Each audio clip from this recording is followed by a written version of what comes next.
Halo pemirsa, selamat siang. Kembali lagi bersama saya Fuji Rahayu di program Breaking News Teknik Reportase dan Investigasi Berita. Pemirsa, pada hari ini memasuki Learning Journal ke-5 pertemuan Teknik Reportase dan Investigasi Berita yang diampu oleh Bapak Adi Kusuma. Seperti biasa pemirsa, sebelum memulai perkuliahan, kami mahasiswa KPIA semester 5 melakukan praktik mata kuliah reportase dan investigasi berita yang pada hari kemarin dilakukan oleh kelompok selanjutnya yang terdiri dari Ausi, Andin, Naila, Mutia, dan lain sebagainya. Kelompok kemarin membawakan berita tentang penggerebekan atau penjarahan rumah Sahroni yang totalitas dan sangat bagus. Mulai dari properti yang mereka siapkan hingga adegan atau scene-scene yang mungkin lengkap. Pemirsa, praktik kemarin, kelompok kemarin menuai beberapa pujian dan apresiasi dari beberapa elemen, mulai dari mahasiswa sampai dosen Bapak Adi Kusuma yang memberikan pujian bagus terhadap kelompok tersebut. Bagaimana tidak pemirsa, mereka sangat menyiapkan itu dengan sesiap mungkin, mulai dari properti sampai adegan-adegan yang sama persis dengan berita. Kelompok kemarin terdiri dari Andin sebagai narasumber, Naila sebagai kominfo atau kameramen, Mutia sebagai teknisi atau operator yang memegang vmix, dan Ausi sebagai presenter. Pemirsa, tentu saja penampilan kemarin menuai beberapa pujian serta meningkatkan motivasi terhadap kelompok selanjutnya agar penampilan lebih baik dan lebih bagus serta mendapatkan apresiasi dari berbagai elemen.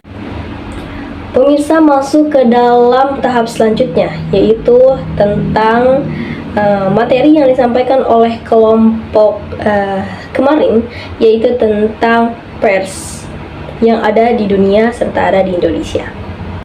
Di sini saya mendapatkan sedikit pembelajaran dari materi tersebut hingga saya mencatat seperti biasa untuk dijadikan notulensi atau catatan kecil untuk kehidupan saya serta mungkin bisa diterapkan hingga nanti di lain hari.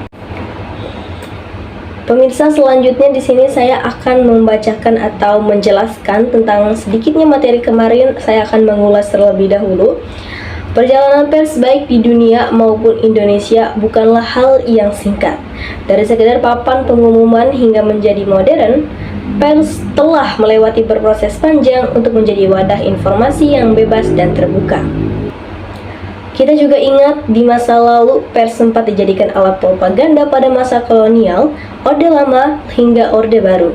Namun setelah reformasi dan hadirnya Undang-Undang Pers tahun 1999, kebebasan pers semakin terjamin adanya. Meski begitu pemirsa, kebebasan yang dimiliki pers bukan berarti batasan, ada aturan yang harus dijunjung tinggi. Disinilah Kode etik jurnalistik memegang peranan penting. Setiap jurnalis dituntut untuk bekerja secara jujur, profesional, serta bertanggung jawab. Undang-undang hadir untuk memberikan perlindungan hukum terhadap pers. Undang-undang hadir untuk memperlindungan hukum, sementara kode etik menjadi pedoman menjaga kepercayaan publik. Dalam artian pemirsa, pers tidak hanya bicara tentang kebebasan saja, tidak cukup sampai di situ, tetapi juga jauh lebih daripada itu tentang tanggung jawab sosial. Dengan adanya hukum dan etika yang jelas, pers mampu menjalankan perannya sebagai pers atau kode etik atau wartawan, sebagai sumber informasi yang akurat, yang terpercaya dan akuntabel. Kontrol sosial yang independen sekaligus menjadi salah satu pilar utama demokrasi. Jadi pemirsa, kebebasan pers bukanlah tujuan akhir daripada segalanya, melainkan sarana untuk menghadirkan masyarakat kritis, cerdas, dan demokratis. Pemirsa, jadi demikian presentasi atau ulasan materi yang saya ulas. Sedikitnya namun bermanfaat untuk kita semua, khususnya mahasiswa komunikasi dan penyiaran Islam. Pemirsa, saya ingin memberitahukan bahwasanya minggu depan yang akan dibawakan praktik oleh kelompok saya, teknik reportase dan investigasi berita, yang akan membawakan berita tentang rubuhnya atau robohnya Pondok Pesantren Al-Khazini yang ada di Sidoarjo. Pemirsa, saksikan terus program Breaking News Teknik Reportase Investigasi Berita pada episode selanjutnya. Saya Puji Rahayu pamit undur diri, selamat siang dan sampai jumpa.